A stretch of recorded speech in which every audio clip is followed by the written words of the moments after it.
We're doing it now. Yes, sir. I noticed Heat magazine sort of put a bit of a spanner in the works. Why? Because they were saying, oh, maybe it'll be a Christmas edition of Rockbusters. And I'd already sorted them out. I wouldn't worry, Carl. Well, what I've done, I've cleverly tweaked them to make them Christmassy. So the Christmas bit in it has got nothing to do with it whatsoever, but I just thought... So you mean that clues have a Christmas element? Well, yeah, But it's nothing to do with the answer. It's nothing to do with the answer. Right. So why don't you just ask the normal ones and I'll ring a bell. I'll shake some bells. Well, go it's ho, the ho, equivalent ho. of that, but in sort of speech. Right. Brilliant. So the first one, there's a load of letters there asking for advice. Put them on Claire's desk. Oh, and have a good Christmas.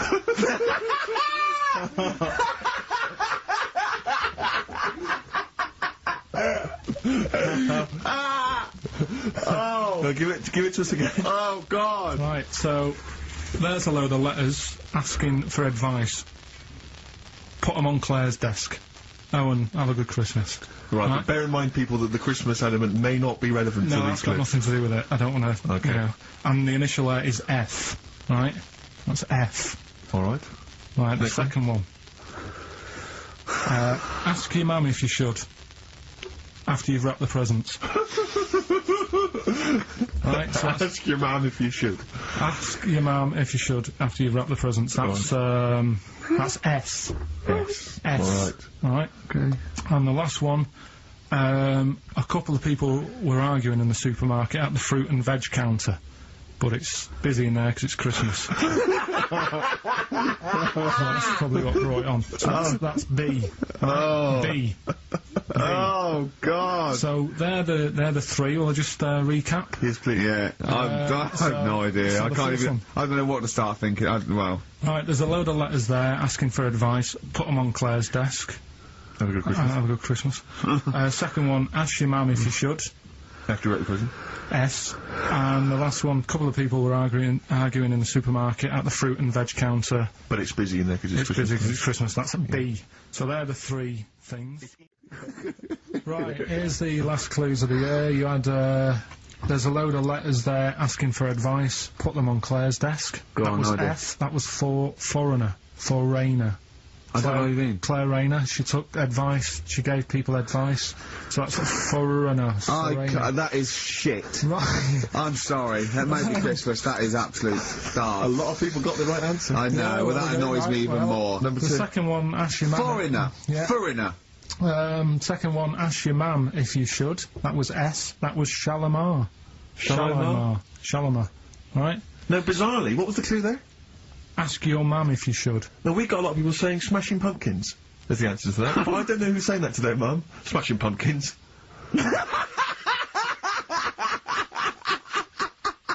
Merry Christmas, Mum. Smashing Thanks very Pumpkins. much. Nice bollocks. Oh, that's great. That's great. Right. Smashing pumpkins. Your dad bought them for me for Christmas. Yeah. Ah. And the last one, Lovely plums. What, my Victorias? Oh, God. right, we've got to wrap it up, we've got to wrap it up. Come on, then. A couple of people were arguing in the supermarket at the fruit and veg counter. That was B, that was Banana Drama. They were, like, having an What do you argument. mean banana drama? What, no, wait. What group is banana drama?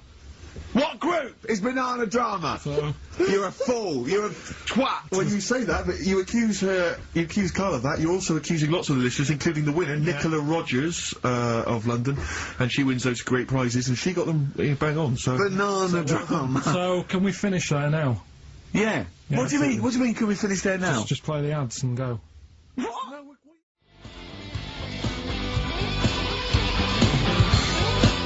Black Grape, Kelly's Heroes, and XFM 104.9. I'm Ricky Gervais, with me Steve Merchant and Karl Pilkington, okay? Proper radio. As you know, we're a bit gutted that we won nothing at the Sony Awards. We found out that, on the panel was, Dr. Fox, probably one of the greatest, DJs in the world. One of the great living broadcasters. I certainly think that he's up there. Yeah. With Tarrant, John O'Coleman. And so, And Chris Moles. Chris Moles. We asked him to. He's also on the Pop Idol panel, so he can He knows make and what's break on it. people. So we asked him basically to explain himself. Why did we win nothing? Why were we so bad? This is what he had to say. The award, guys, was called the Entertainment Award. Right, now in itself, I think that should probably tell you something about what should be on the tape. There should be some entertainment. And it just wasn't very entertaining, actually. I don't mean that sounds quite horrible sitting here in front of you now, but it just wasn't very entertaining. But fundamentally, what elements did you not find entertaining? The fact that it didn't seem to entertain me at all was part of it. I mean, it's a bit of like how long's a piece of string, isn't it? What is entertaining? We have talked about string on the show before, though. Then there were loads of people I'd never heard of in my life, and some of those were perhaps a bit more entertaining than you. The people that got silver, I think they were called Joe and Twiggy.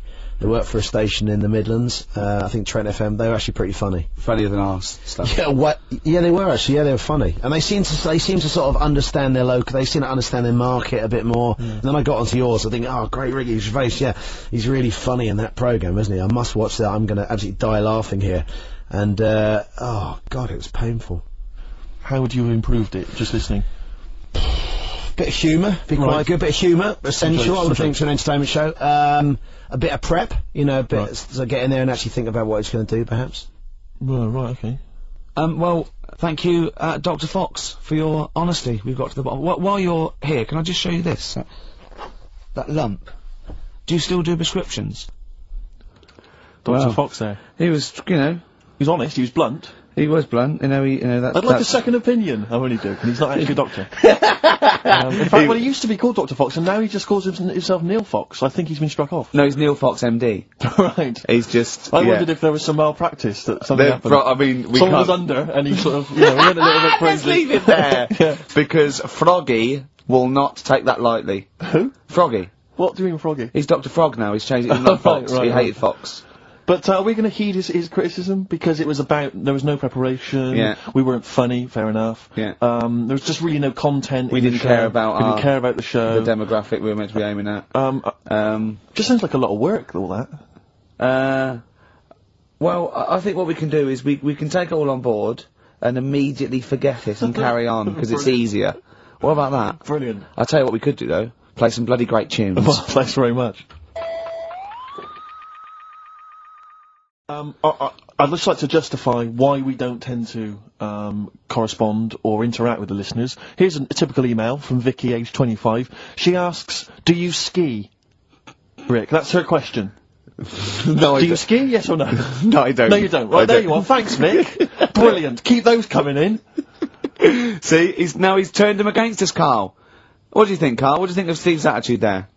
It's alright. More insight like that coming later.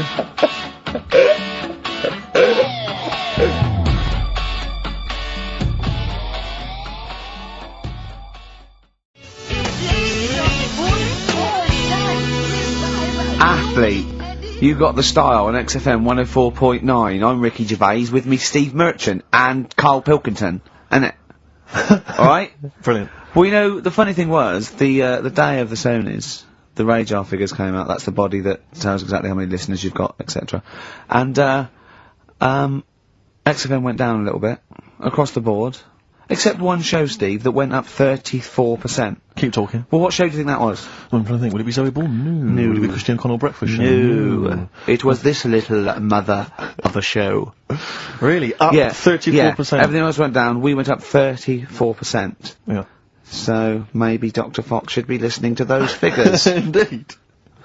Yeah, will we get a pay rise? Will we get a 34% pay rise, Carl? Ooh, up to 80 quid a month. No, because for the last, 2 years, there's been nothing there, and you've still been getting the same money, haven't you? That's the way it works. There's been what, there? You're not paid per listener, are you? It's just... You know what I mean? It seems like it. I think they've each given us 5 pence. Exactly. I went along to, I came in for the presenters meetings I've never been to before. A presenters meeting, I didn't know they existed. And I just came in to annoy Carl, it was about 5 to 6, so I was gonna get him as he knocked off, we're gonna have a Sorry, and the presenters meeting is what? That's where they dish out which amusing news stories they're gonna read out, is it? Yeah, or no, what order they're gonna play, Athlete, Coldplay, right. the Vines. And, I went upstairs, all the people were there, and, quite interesting, wasn't it? Carl? Yeah. You know why the figures went down a little bit? Go on. The war. Is that what they said? The war, yeah. At one point, I said to Carl, just how many listeners died in this war then? Because I thought he was saying that they were at the front. Yeah. Or XFM listeners went, well, I'm going. Yeah. I'm going to Iraq. Well, the reason our listenership Tell went... Zoe to tape it for me.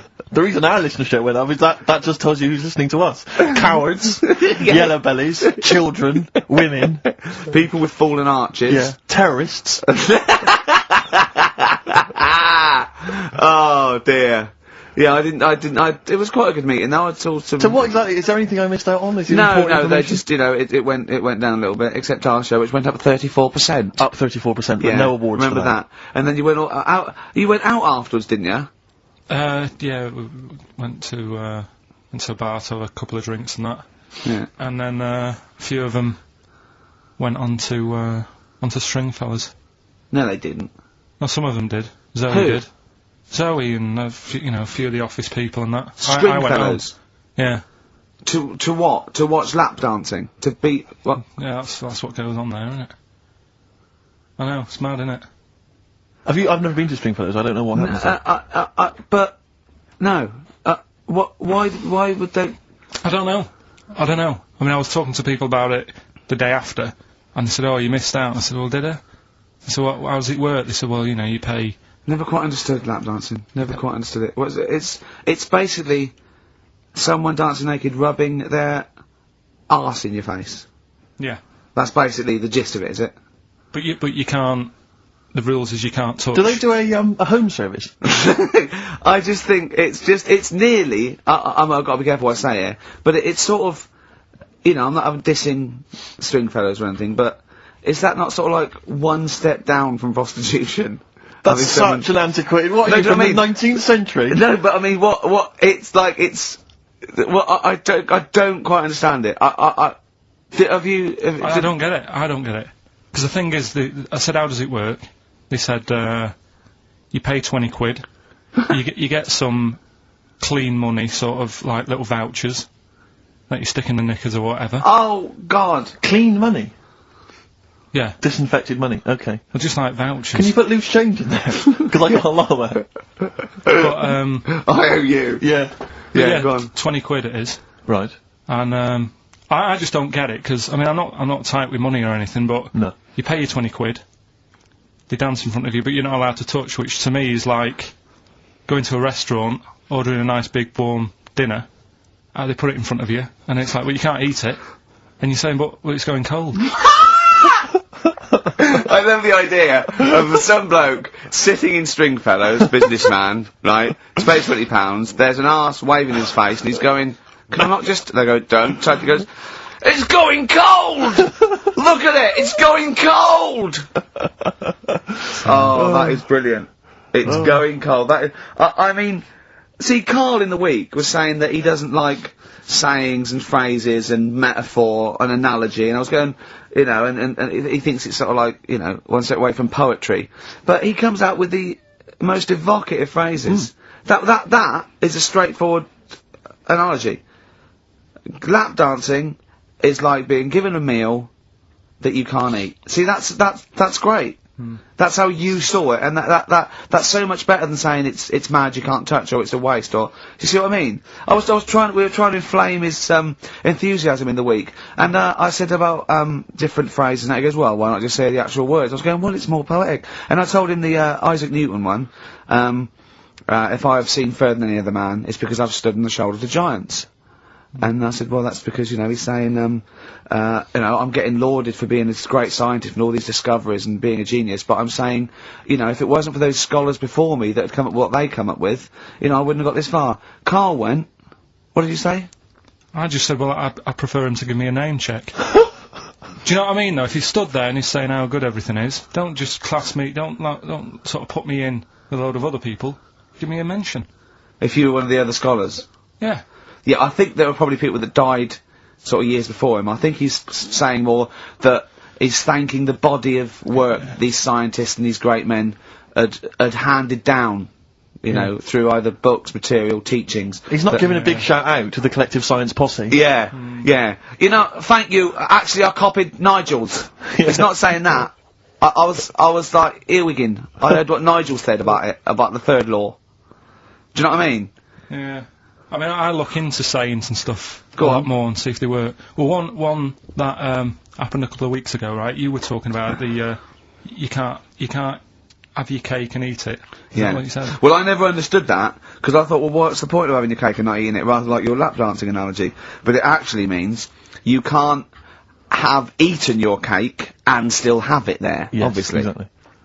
Well, the time that I saw that saying work, right? I was in Asda with Suzanne, Yeah. and you know those big binders you get with nice cakes in them Yeah. for birthdays and that. You can get one with like David Beckham on the front of it. Yeah. You can have one with, you know, Thomas the Tank Engine if you want. Ricky Gervais. Yeah, Yeah. you can have one of them. And I saw one of those comedy ones where it is like a big pair of breasts, Yeah. and that is when, you know, you can have your cake and eat tit. Play record. No, but you see Play what I'm record. saying? Play record. Play record. I want to talk to you about it. About puns. Just Blur, Out of Time, on XFM 104.9, Ricky Gervais, with me, Steve Merchant, Karl Pilkington. Yeah. Steve's a bit quiet, he's got a bit of a sore throat. Oh, a bit of a sore throat. Murder. All week. It's been murder, Rick. We couldn't work all this week, No, I've been because off sick. Steve's been in Bristol. Karl, you're not impressed?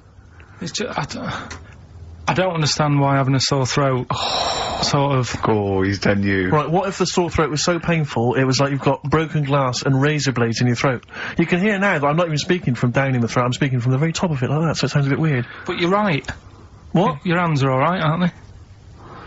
Yeah, but we talk when we're writing, don't we? I can barely talk. It was it was agony. I couldn't sleep because it was so painful. Even when I was just lying there, motionless, it was hurting. I just was surprised because we got back off holiday and called Ricky and said, alright, is Steve alright? And he said, oh, he's had to go back home or something, and he's stayed there because he's got a sore throat. Yeah. I didn't understand why you can't, like, just go home. I mean, how old are you? What? I don't understand why you've got to be 29. at your mum and dad's when you're feeling I a bit happened ill. to be at my mum and dad's, now I'm talking like you, when this sore throat really kicked in. So I thought I may as well stay and get a bit of the creature comforts of home. Do you know what I pictured there when he told me? See, my parents aren't like yours, Carl. Your father would have popped down to the phone box and maybe looked to see if there were any kind of throat lozenges. Strepsils. Yeah. Whereas my mum phones up the doctor first thing she can. I'm straight down there with my dad. They're snapping into action. They're trying to sort me out. It's a bit like that Ronnie Corbett thing, isn't it? Sorry. That sorry thing. You're right, Carl. Yes, you're absolutely right. He's just like that. Oh, No, dear. it's just because You just went on holiday with your parents. Well, not with mine. No, with right. Suzanne's, and it won't be happening again. So Well, That's that sort. we'll have more Didn't work about out that a for little you? bit later. SIBO and Bitter End. I don't want to contradict you, lads, but it's not. We've got a full hour to go on the Ricky Gervais show on XFM 104.9. I am Ricky Gervais, the aforementioned Ricky Gervais, with me, Steve Merchant and Karl Pilkington. Blockbusters. Oh, ding dong. Oh, who's that? Oh, it's a posh bloke who doesn't care about poor people. Hello, posh bloke, what are you doing? I'm in my Rolls Royce and I don't like the homeless. Oh, posh bloke, don't be a... You want to do the... Satire. That is satire. Yeah. There's nothing like So it's it. political as well. I'm getting Oh, in well, there's so political many. Don't things. even begin to show off. I mean, I was the showing that subtext. some foreigners are funny. I got in the fact that, like, if you notice that Chinese people wear different hats to us. Yes. So that's political in a sense. Yeah. So, the weird thing is, Steve, right? That is like what I imagine Ricky's house being like when people are ringing the bell, because they're all so different. It's got a little. he's obsessed with all my friends being slightly different to each other. I've never understood it. He goes, there's no thread. There's no thread to them. All my mates have got a thread running through them. I was in literally after they walk out of the home. Yeah. But what do you mean my friends all different? Well, that could be. It wouldn't surprise me if I was round there and the bell went, and I said, "Do you want me to get it?" And you said, "Yeah," and I opened it, and it's, you know. What, holy fuck? Holy, yeah, he's at the door, right? And then I'd say he's busy, close the door, bell would go again, then you got the little gay fella, David Gray. yeah? And then, do you know what I mean? Yeah. Not really, no. 'Cause he's met some of my friends and he looks at them in a weird way. I mean, some of them are weird, but, he's just... Oh, the other night, right, he's got a thing about Robin, my mate Robin, right, who's a lovely bloke, right, he's going, I can't be handling him, he talks too much, you know, Robin sort of goes, and he talks really fast, and he's sort of riffing all the time and that, and because it does me head in. Why is he talking like that? And, I said, Carl going out for a drink. I went, he went, Robin's not gonna be there, is he? I went, no. And I was there with, Johnny, and, I'd set him up. I knew Robin was gonna be there. Robin comes in, sits down and goes, hi. I go, alright. Carl goes, I'm going. And Robin sort of looks at him. I went, oh, don't be stupid. He went, no. And this is in front of Robin, who's confused. Carl goes, points at him, he goes, I said, was he gonna be here? You know I don't like him. And Robin just, it was unbelievable. It was unbelievable. Appalling. It was unbelievable, Steve. And Robin sort of looked like really genuinely sort of upset. He goes, well, shall I go? I went, no, don't. And Johnny went, oh, Carl, he's a lovely bloke, right? And Carl went, well, no, you know, I'm less annoyed at Robin now, who's done nothing. No, of course. Than you. And I went, look, just have a chat. He goes, no, it's not worth it. You know, and Robin was going, right. I go, Robin, stay. He went, no. So and I made them stay, and in the end they were getting on, weren't you? Well, yeah, in the end. I can't believe, what were you thinking, Carl? What kind of a despicable man are you? That's why am I the bad one? Of all the things you've done, Hang on that is terrible. Why am I the bad one when it's Ricky's fault that we were both there anyway? We all understand. But it's a public place. You don't say to someone in front of them, I don't like this person, I'm shooting off. I don't think I said it like that. You did. You said exactly like that. Yeah, and he was like genuinely confused, and he was sort of like sitting there thinking, oh, do I have to take this, what have I done? And he was upset anyway, he just done a show that didn't, you know. are one of those typical Mancs who are arrogant and they swagger around the place like, I don't need anyone, and I'll tell you this, if you ever lose Suzanne, you are gonna be one lonely man, I'll tell you, because you make no effort to maintain your friendships. You say these sort of things that he's saying to you about Liverpudlians, and I'll tell you what, I've never met a Liverpudlian as rude as you. You're like the Oasis brothers, you know, Larry, loud, rude. No, but I said no, Robin's alright, I had a chat with him. He was a bit quieter the other night, he was fed up. I said if he's fed up all the time, I'd be happy. I said... He's fed up because you've just insulted him. And he said he was alright, he didn't talk much. I said when he was upset because he'd been in the show and stuff, he said, well, tell me next time one of his family dies, we'll have another drink. I don't know what you're like, Carl. I don't know what you're like, mate. You are I just think you're... The more I get to know you, you're not a good mate with him. You would like taking the fun out of his little thumbs that he's got. Yeah, but that's my squeezing his head to you, isn't it? I've got different mates with different parts of the body. Yeah. I like to squeeze your head. I like to look at his thumbs and that. It's weird, you know, because right, I was thinking of doing a bit of educating Ricky. Yeah. Right. I'm always looking for stuff, learning stuff as well as doing the other job and that. Yeah. And when we went out with Robin, and what does this mean to anyone? Yeah. I'm just having a conversation about people they don't know. Go on. Well, it's enough, innit? His name's Robin. He's got really small thumbs, right? He looks a bit like, Millhouse, doesn't he? That sums it up. He's like Elephant Man, you know what you get in there, right? Robin, he's got little thumbs, right? So I came I wonder if he's listening. I wanted to do some, research, and I thought, I wonder if there's anything on small thumbs, right? I found something. Do you know the saying, rule of thumb? Oh, is it an inch? Well, do you know what the saying means? Is it hitting your wife with a stick? Yeah, okay, apparently. come on, explain. Well, rule of thumb, do you know what that saying means if someone says... kind of, yeah. Well, it just means... a rule of thumb, usually. a general rule. Yeah, exactly, yeah. Right. Well, where it actually came from is, years ago, husbands weren't allowed to sort of clout the wife with anything. What was it like in the past? I know, yeah. You couldn't clout your missus. With anything wider than your thumb. The stick had to be the same, no bigger than your thumb. Oh, no, so a big Robin bloke could do no damage if he went out with anyone. Yeah. Although his is wide, he's got a little thumb like a little knob, isn't it? It's like it's truncated, because it starts off normal. It looks like he's had, his big toes put on his hands. Does he have to drink a pint with two hands? Yeah, yeah. And he's dropping stuff all the time. Can I just go back to the rule of thumb thing, though? The idea... What date was this? I'm not asking Carl, I'm looking at Ricky, because you're not gonna have any idea, Carl. It's just gonna be the past. Yeah. But I like the idea that... I think it's the same sort of day where, I don't know, you got hung for being homosexual and you could shoot a Welshman. I just love the idea that there's blokes beating their wives with shovels, logs of wood, and someone's gone, hang on a minute, everyone, hold on, wait a minute, let's have a look at your thumbs. What can we do? Wait a minute. We've got to have some kind of rule here. I'm all for beating your wife, but let's have some kind of rule. Let's give him a sporting chance, surely. He goes, well, I'll tell you what about you can hit her with the width of your thumb? And the wife goes, make it the width of his knob. I go, no. He slaps her again. Yeah, yeah, width of your thumb. Alright. Better? Yeah. It's like the, it's like I always remember seeing in the swimming baths, there used to be, those signs that would say, no running, no jumping. Yeah. That makes sense, no bombing, fair enough. No petting. No petting. It's like you're not allowed to kiss. In the swimming baths. And I love the idea that it's probably some kind of lifeguard who sort of maybe saw his ex-girlfriend getting off with some bloke in the water and thought, right, there's no petting anymore in here. What do you mean? No petting, you're not allowed to kiss her. Or, no one. You're not doing this just because you used to go— nothing, there's not a problem. Okay. Not a problem, just leave and don't kiss. You want to swim, but don't kiss. There's no petting. Did you just write that on in yourself in biro? Yeah. No. What's this no fiddling downstairs in or out the swimming pool? No. No fiddling with her downstairs? No. Right. It does annoy me though. I was saying to Ricky the other night when we were walking somewhere. No taking her for a drink afterwards. You can't enforce that. People who kiss and that in the street.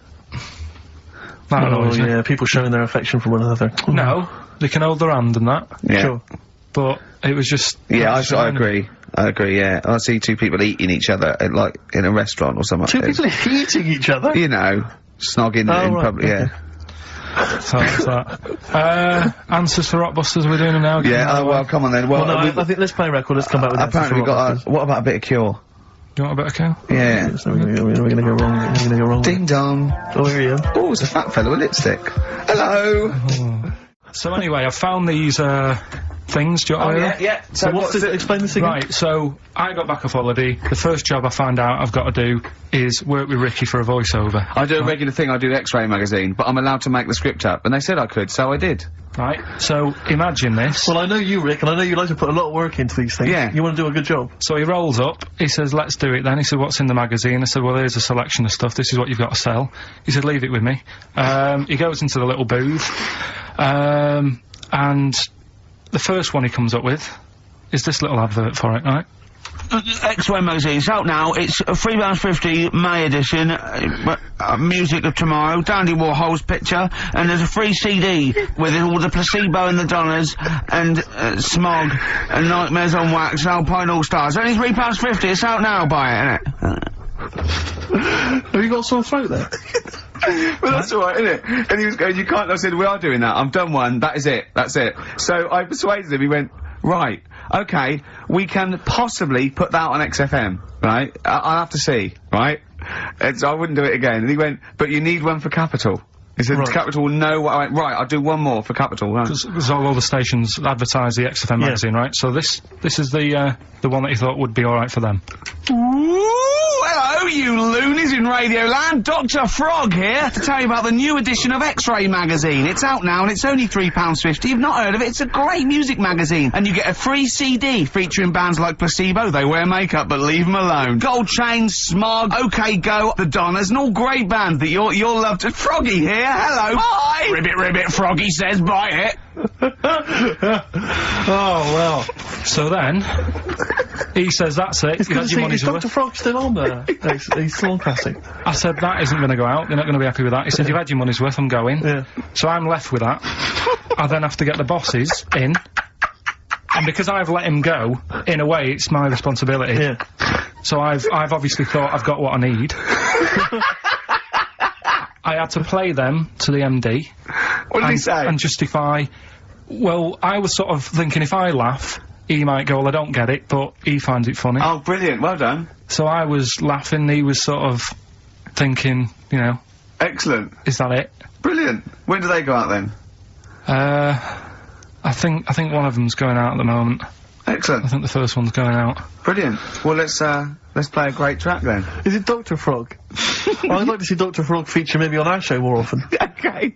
Oh, I've got some new comedy characters. I can't believe that. You know, I love the work of comedy greats like Chris Moyles and Noel Edmonds. I've got some really funny comic characters that'll be popping in and out of the studio. Save them. Okay. I'm excited. What we got? Well, are we talking about the prizes next? Well, let's talk about the prizes. We've got the game Rockbusters coming your way soon, Rick. I know you're excited about that. And is there more Educating Ricky this week? Have you got that planned? There is. We are struggling on that feature a bit now because I feel like we've covered a lot of topics. Yeah, I know. Well, I know about hairy Chinese kids and deaf people that hit their head and can hear again. Sure. So I don't think there's lots more to learn in life. Missy Elliott. Work It on XFM 104.9. Ricky Gervais, Steve Merchant, Karl Pilkington. Educating Ricky? Yeah. Should I do a bit of that? Well, the clues are coming in furious. The answers, I should say. Yeah. Yeah. So go on. Oh, this is what. Yeah, Rockbusters is well underway, Carl. Don't worry, you've done your work now. Okay. Right, come on. Right, Educating Ricky. This is my favourite bit now. You're just going to tease us, aren't you, with 3 headlines? If you No, I'm going to choose one, and then we got the other 2 as well. Yeah, that's the way it works, and at the end of it, you learn some stuff. Like I say, I'm struggling a bit with knowledge. Yeah. At last he confesses. Yeah. Go on.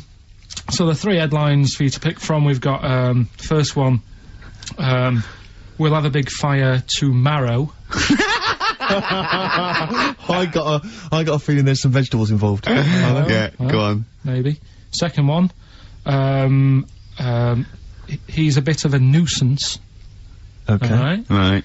And, third one, I'll bacon in the morning, if you're sick of having me here. Oh, that one. I'll bacon in the morning if you're sick of having me. Right, I'm having that one. That's brilliant. Right, well, it's a saying. Do you know, cold shoulder? Giving someone the cold shoulder? Yeah.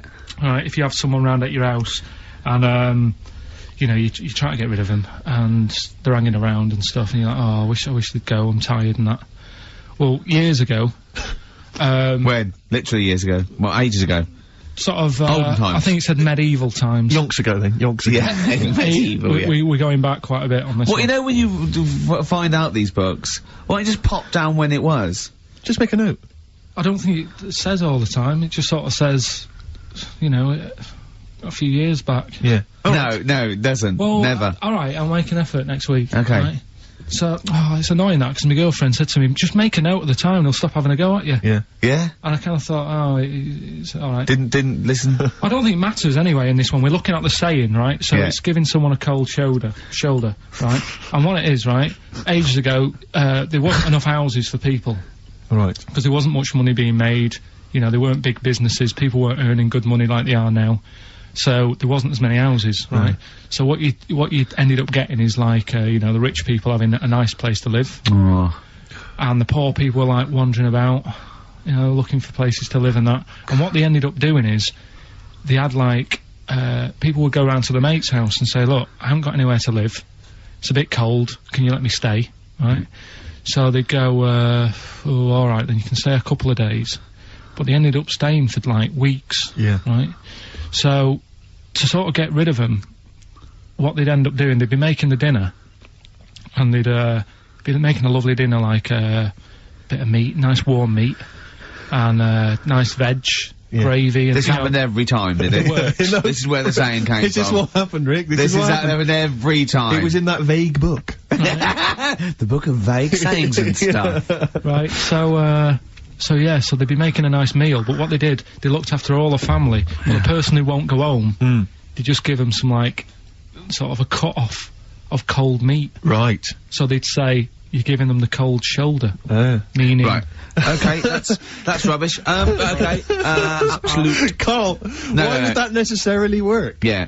Why do they always, in every situation when you want to get rid of a lodger, well, still feed him every day, but make the meat lukewarm. So they always leave then. Yeah. Oh, this food's lukewarm. I'm gonna become homeless and they again, go, wandering the hold streets. on, are you giving me the cold shoulder? Yes. Do you want me to leave? Yes, just say leaving. No, I like to do it cryptically. That way, in years to come, someone will have a little saying about it. Well, yeah, that was I'll bacon in the morning. If you've had enough of meat, we'll leave that. Well, Bacon in the morning! I'll bacon in the morning if you've had enough of me! so come back. What are the others? Just tease us again with the others. We'll come back to those. You've got, he's a bit of a nuisance, and, we'll have a big fire tomorrow. Nice, looking forward to that. Let's have another Educating Ricky, because I think you got sidetracked with your talk of Well, just the other thing on things you don't see. Look at the way when I went to school, there was 2 kids with them big heads. Now, you don't never see them. Sure. Yeah, but no one else saw them anyway, Carl. It was only you that saw 2 of them, not related, and wouldn't hang around with each other, because you think they thought it would be too obvious. Webbed fingers and big heads. That's amazing. And there was a kid with a pigeon chest, so... Oh yeah, and the lady with the head like a bag of spuds. Let's not go through these don't wanna again. go It just through that. raises too many questions that can't be answered. Yeah. Right then. So we've got we'll have a big fire tomorrow. Yeah, go on. Is that the one you want? Let's go for it. Right. I think this was like round the 1700s. Bluffing. And Just bluffing. Who was the king then? Dunno. Go on. But it's about the word bonfire, right? Bonfire. Bonfire. Yeah. Do you know where it comes from? No, go on. No. Right, what happened is it's got nothing to do with Guy Fawkes and that, which is what I thought when I saw it. It's got nothing to do with that. But ages ago, at 1700s, Yeah.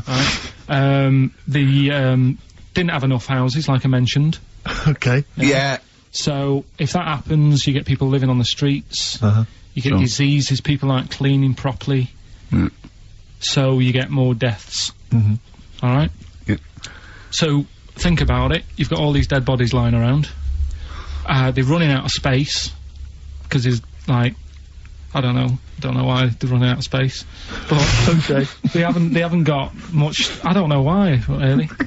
I was gonna say they should have just buried them, but there's probably more land back then than now. Think about it. He doesn't need anyone else in the room to have a conversation with himself. Yeah, we could leave and we'd come back and you go, I've sorted it.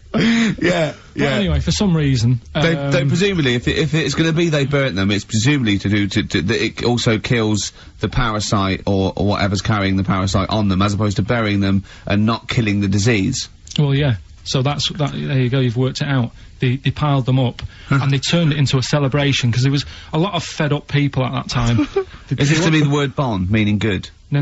I'll tell you in a minute. Go on. So you've got all these people who are like going around and like, oh, you know, so and so died the other day, and you know, nearly every week someone they knew was dying. So you can imagine like just constant like being depressed. So and they've got all these bodies lying everywhere. It's like, oh god, what are we gonna do? So they said, we're all too fed up at the moment. Said let's make this a better world. This was 1701 by the time they got together. Yeah. So they said, what we need to do is have a big party. So they said, yeah, Good thinking. see what you're thinking. So they go, right, well, we'll put all the bodies Yeah. in a big pile, and they're all diseased and that. So Yeah. they set fire to the bodies, Yeah. and they said, let's have this as a celebration to remember them by, and you know, we'll have a drink and that, and have a chat. We'll have this big fire going, and it came from bone fire. Ah. Right. So Bone it was fire. it was all the bones. Bonfire is bone fire. Yeah. Excellent. Yeah. Yeah. That's interesting. So that's how it came about. Yeah. In the 1700s. Yeah. That was. No, probably. Okay. I reckon it was 1600. Probably earlier. I reckon it was the plague. I reckon it came from. But interesting stuff. Yeah. Interesting So stuff. that's Did you celebrate Bonfire Night? Is that a big celebration for you? Do you like the fireworks? I'm sick of fireworks. I just think they're rubbish. Yeah, fireworks. I'm not impressed. I've never been impressed by fireworks. Even No. as a kid, you know, you have to go to like sort of community kind of gatherings with a bonfire and fireworks, and like, Yeah. some local vicar or whatever would come out and. But I it also was think the just adults think the tedious. kids love it, Yeah. and if they just got together and said, should we go see it, they'd all go, no. Yeah, let's not absolutely. Go. Let's not go this Yeah. year. What would be better is if the vicar had wheeled out like a massive rocket, Yeah. climbed in, Yeah. gone last one to the moon as a bender, and then fired himself off. Now that, I'd pay to see. That's a fireworks display I'd like to see. As it is, it's just rubbish. dear. yeah. Is That's that your feeling, excellent. Carl? yeah. Yeah. I'm not keen. No. Sorry, what clue was that? We'll have a big fire tomorrow. Bone marrow. Bone marrow. Genius. Play the record. Oh, God! Good to hear that again. Always good to hear that. Suede. Animal nitrate. Carl's all flustered because there isn't a record set up, and he's getting all tizzy. He's been more worried about his competitions than sorting out putting records on ready. What? I'm after Steve's Song for a Lover. Well, I'll tell you what. Why don't you carry on with your educating Ricky section? I'll have a look on the We'll keep it going, Steve. Yeah, you Cover it. keep it Go on. Go on then. Right. Okay. We've had a few emails. Anyone got it right, Carl? Anyone? Ricky, educating Ricky. That's the final one. We've got to get that out of the way. We got to get Rockbusters as well, though. do that at the end. We can wait. Go on then. But we've only got 5 minutes left. Come on, just do educating Ricky. Right. God. The last one that we haven't done Right. is he's a bit of a nuisance. Go on then. Again, not really that interesting. Thanks. No, like, again, I spoke to you in the week, and I had much better things, like when I tell you about Brian Blessed climbing Everest, and for some reason it made him, it played havoc with his belly, and he followed through, and he had to clean up. Shut himself? Yeah, using ice and snow. Why are you telling me that Brian Blessed, in what way is telling me that Brian Blessed shit himself once in any way educational? Because I was saying how he was climbing Everest, right? Right. I give it to him, he's an actor and that, but he gave that a go. Yeah. Right? It played... What's the point of that, you'd say, wouldn't you? You'd say, God, he's you know... Oh, so he's alright. Me doing a boxing match for no reason is rubbish, but him climbing Everest and shitting himself... Yeah, he did that. Is commendable. Right, and he's only gonna, like, go and do it again. He's gonna climb it again. Yeah, but he might not shit himself this time. Yeah, but what's the point in going? Nothing's changed up there. Yeah, good point. Yeah, What's it been? Well, it has. They've probably cleared it up by now. Right, but, it's slip on it. I can't even be bothered telling you this one, because... Come on! To be Just honest, do it, or do it now! Steve, how we doing? Look, no, never mind that. Look, just tell me what that means. Oh, he's a nuisance. Oh, this is so annoying, Carl. I'm gonna go mental. Right, talk! Right, listen, I'm just putting this in here, right? Right, nuisance is a bit of a nuisance. Yeah. Apparently, the old fella who used to hang people... 1700s? Yeah. He used to be able to tell somebody's weight just by looking at them. Right? That's a bit of a bonus fact. We'll be the judge of that. The thing that I wanted to tell you is, money for old rope, do you know what I'm saying? I can't even be bothered. Yes, you're gonna tell me now. Come on, Carl. Right, I mean it. Basically, money for old rope came from the... right. What was all that about? He can tell someone's weight. What was all that bonus for? fact. And Blind Blessed shitting himself. What are you... What? No, no, tell me that now. You nearly made me swear then. I'm getting really annoyed. I'm getting really annoyed now. Tell me this back, Carl, or I'm gonna go mental. Come on, Carl, time's running out. People, years ago, when people used to be hung, right? Right. If you didn't like the person who's been hung, you'd go, God, I really don't like him, and so you never forget the time. Presumably if they're being hung, we take that as read. Yeah. So they never forget, afterwards, to get the hangman to get the rope, and to cut it up into little pieces, and he'd sell them. He'd sell the little pieces of rope to people. See, Carl, that's the most interesting thing, if it's true, that you've come up with. Right, okay. And so so they sell the rope? They sell the rope, and it's money for old rope. Money for old rope? Meaning, like, you know, God, it's easy to make money, that all they have to do is cut it up and sell it. I'm cynical. Hey, Lizzie. Boys are back in town on XFM 104.9. Right, we are back in town. Me, Steve, and Carl. Carl's been on holiday. Steve's been living with his mother because he had a sore throat. I've been hobbling around still trying to keep things going. Do you know why I think I was ill? Stress. I genuinely think it was stress. I think I'm beginning. No, I'm analysing it. What do you think of that, Carl? But I'll tell you what it is. Look, think about it though. We live in London. We got the war, the threat of terrorist activity. That's where I live. I'm all right. Next one. We got SARS. One. Yeah, but you can walk to work. I got to travel on the tube. I came in this morning. I saw a Chinaman sneeze. I was terrified. S Club 7. They've split up. I mean, I worry about those sort of people. They're young kids. They're talented guys. I mean, they say they're going to be all right. I'm not sure Tina is. I'm not sure she's got the talent. So there's just so many elements that stress me out. I remember you were worried about hearsay. Well, Kim Marsh is doing alright. Well, Kim's doing fine, but she got out early. Yeah. But, you know, I'm not sure the rest of them will be. You know, I'm just... they're quite emotional. I've got to worry about the show, I've got to be worried about this, you know. It's just me. I've never been that good when, like, anyone in the family's ill or anything. I've just got... Just because that's the way I am, do you know what I mean? If I'm ill, I don't expect people to run about. No, well, I've never been off for being ill. I mean, you were. Did a couple of weeks ago. Yeah, but But hang on, I've not missed either of the shows. I'm ill today, but I'm still here. You took I seem to remember you took a show off when you were ill. Yeah. You were windy, I was really ill. Right, sure. I couldn't even walk to work, though, that's what I mean. Did you go to the doctors? No, I was too ill to get there. Right. That's how bad I was. Did you call the doctor out? No. No. Interesting. But it's just that, I mean, we were talking about it last night, because I was saying to Suzanne, I said, oh, Steve's, you know, he's been living at home all week. She said, oh, is he I really like the way he talks about you behind your back as well. Thanks. And she said, so what's up with him? I'm a lingering geek. And I said, oh, he's got a sore throat or something. She went, sore throat? So, she said, well, you don't know how serious it is, don't be, you know, don't be offhand with him tomorrow, because, you know, if he's coming in and he's still not right, because she always sticks up for you. Yeah. Right? And she said, She's anyway, got some sense. she said, and anyway, you're no good when people are ill. I said, hang on, what are you talking about? So, apparently, when we first sort of started going out, the first time she was ill, she kind of thought, she saw the real me. Because she was ill in bed and that, and I was saying, oh, get up. And, of course you can drink alcohol with these. And I just was like, you know, you make yourself feel worse if you lie in bed. I said, come on, we need to go shopping. And she said, you go shopping. I said, no, I'm not, because I'm rubbish at shopping for food. Do you know what I mean? I'm alright at getting that night's food, but once it starts, like, you've got a plan. Sure, yeah, you're dropping the bananas, you know yeah, what I you forget all sorts of stuff. Yeah. So she said, I've got all over the floor. well, she was like feeling hot on that. She said, I've got a temperature, so we'll come to the supermarket and not hang about in the chicken. Frozen chicken section, cool yourself down. Yeah, sure. And, it made her worse. So now she was like, do you remember that? And I was kind of like, yeah. Who's that hot woman sitting in the chicken fillets? Yeah. That's Carl's girlfriend. She's obviously ill again. Placebo! This picture, with the androgynous vocal talents at the helm there of Brian Moloko on XFM 104.9. I'm Informed yeah. broadcasting. Excellent. Did you see, I don't know if Carl saw it, I know you watched it, Rick, it was extraordinary, it was a Sky One TV show the other night.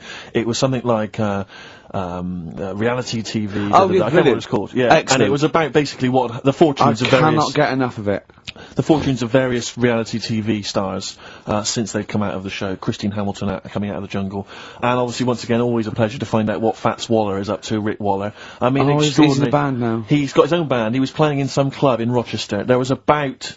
It's 20 sort of gospel, people in the sort of audience. gospel rock, that sort of soul gospel rock thing, like something you see in the Commitments or something. And when it cut to the audience, it was like it was in Butlins. It was just a big dance floor, and there was just people watching differently. And he went, the people that were here loved it.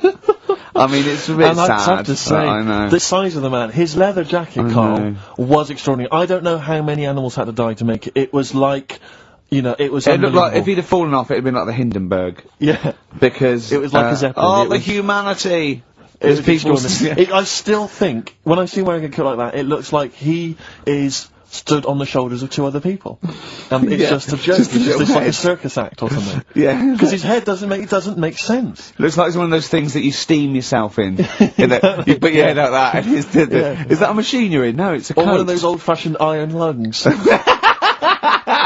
Oh dear. But There were some he's- magic moments. But there was a great, because once again, I mean, I missed a lot of, the first series of I'm a Celebrity, Get Me Out of Here, but it Brilliant. showed once again, the moment with Darren Day. Darren Day, a lovely guy, but that moment where he went off and sat on a rock and came back, and he'd written a song. I know. Which he just, and I can't, it was also things like, I'm in a hotel room in another I town. know. Don't. And do it was just, it was like something you'd write when you were 14. It was unbelievable. They showed it again. It's just stunning. I love songs you write when you're 14. It's like your first sort of like song where you know 3 chords, and it's always it's always stuff like, there's a man, he's a lonely man. Take a look at him, he looks a bit like me. Yeah. It is me. It's that sort of thing. Like when you want to play it to someone and you want them to go, my God, you're deep. Yeah. My God, you're brilliant, aren't you? And that's about you, is it? Oh, yeah, it is, yeah. I have to say, this is such a terrible confession. When I was doing a school play once, when I was about that age, 15, right, there was a girl, who was in the cast with me, right, and she sort of, you know, she was giving me the eye. I was thinking, yeah, well, I kind of thought she was, right? And there was, It was glass. But there was another guy there as well. I was sort of competing for her affections. Oh, no. And he was quite a witty guy. His name was Scott Hansen, he Yeah. had long blonde hair. Exactly, yeah. And I thought, well, the way to impress her, because I was 15 or whatever, I thought I was pretty smart. I sat in one of the adjoining dressing rooms, reading a copy of the philosophical book Zen and the Art of Motorcycle Maintenance, which I didn't understand, but which I sat there reading it in the hope that she would walk in and think, my God, you're reading Zen and the Art of Motorcycle Maintenance. You don't go with the crowd. You don't want to come next door where we're talking about nonsense and people are flirting. We're talking about the bangles and yeah. curly whirlies. You're in here saying, look, just, if you want to come and talk to me, you're welcome, but I'm not... I'm a thinker. I bet you thought you were Kwai Chang Kane, didn't you? I thought it was like she'd think, Jesus Christ, I've never met anyone like him. That is genius. And I remember the one time she accidentally walked in, she went, oh, sorry, wrong room, and left again. And that was it. Sorry, at 15, so this is about the time you took to wearing a bow tie to I'm impress slightly people. younger wearing a bow tie. I love Yeah. that. No, I used to watch a lot of Harold Lloyd films. And, he always seemed to do very well. I love it. I love the idea of at 15 you going, well, it's time I went to wooing. Right. Right, on with the bow tie. Where's the Zen? Where's the pipe and my bow tie? It's a time I got me a bow. Yeah. I love that. But songs are great as well. The other thing you do, sort of when you're about 15, 16, is start writing songs about, like, the world's trying to take a piece of me. Hey, you think I'm going down? I'm coming back. I'm against the ropes. They try to drag me down. It's like you want to be Cool Hand Luke. Yeah. They put me in this emotional prison. The man's on my back. Who? Yeah. They try and take a piece of me. Who do? Well, You're you know, 14. Parents and that, don't they? You're really Sometimes. comprehensive. The teachers. Yeah. I absolutely love it. I still remember a poem.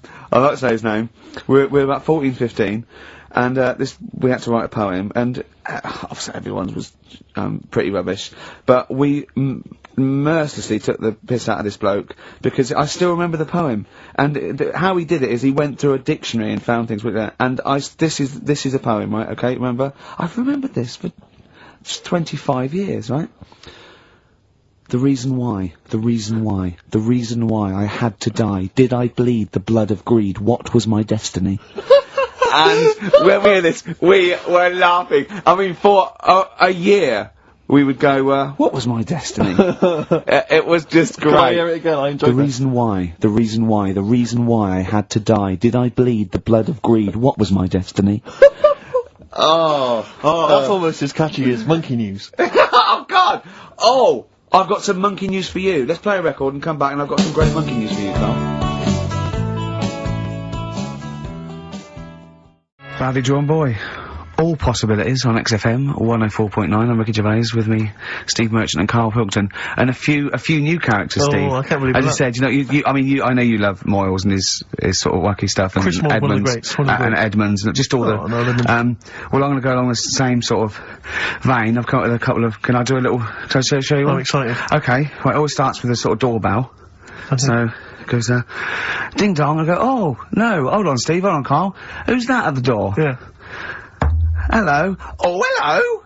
Oh, look, it's Camp David, the right queer gay. Oh, hello. You look all gay today. Is that 'cause it's nice weather? Oh, no, that's not what it means. Oh, have you got a girlfriend, Camp David, the right queer gay? No, but I've got a boyfriend. Yeah. Oh, bye. Right. Oh. Ding yeah. dong. Oh, it's another one. Hang on. Another comic. Hello. Oh, look. It's Holy Fuck, the little funny Chinese fella. Right, that's his name, Carl. That's his name, Carl. Carl.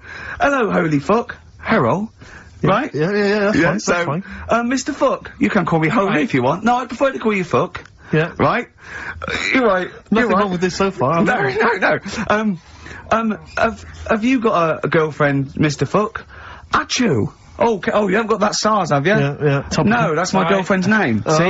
Yeah. that's clever. Oh, just before you go, Mr. Fuck, I've